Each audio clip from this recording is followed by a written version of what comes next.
the U.S. Supreme Court ruled that those making discriminatory claims under the Fair Housing Act in court do not have to prove that decisions affecting them were made with intentional bias.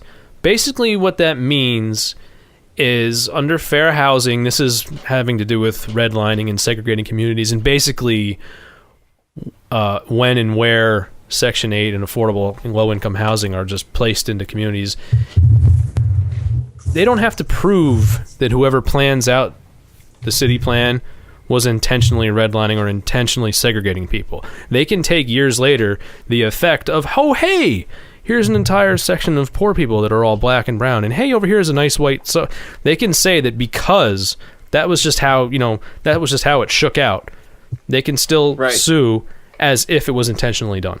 So we have a little legal doctrine here. Again, so we've got some British listeners. We have a legal doctrine in the United States called disparate impact. That's what it's it is. Based on the assumption that black people and white people are the same.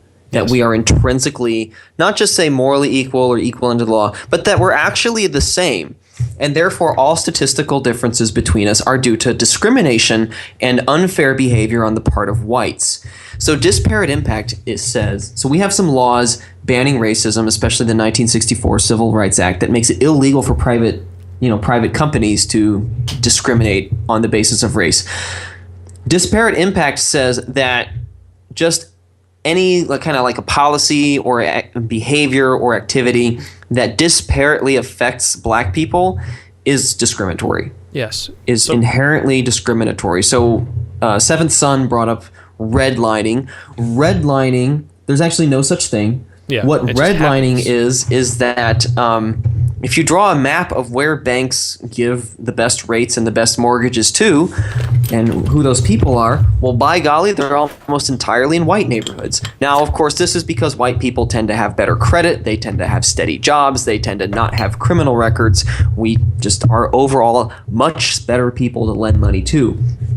But it's a simple fact that if you drew a map of who gets good loans and who doesn't, and it's maps out pretty well to black versus white, that is sufficient on its own to prove that banks are racist and need to be forced to lend more money to black people, which then they don't get paid back, and then we have things like the 2008 financial crisis. An amusing hate fact, I guess, is that if you look at those banks, the racial bias in the loans given out is even more extreme if the people at the bank deciding on who gets the loans are themselves black.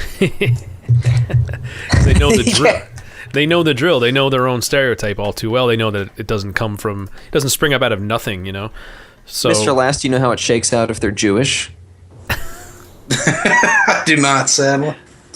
I mean, I really wonder. Is that how it shakes? I really wonder how the Jewish lenders treat potential black applicants. Potential.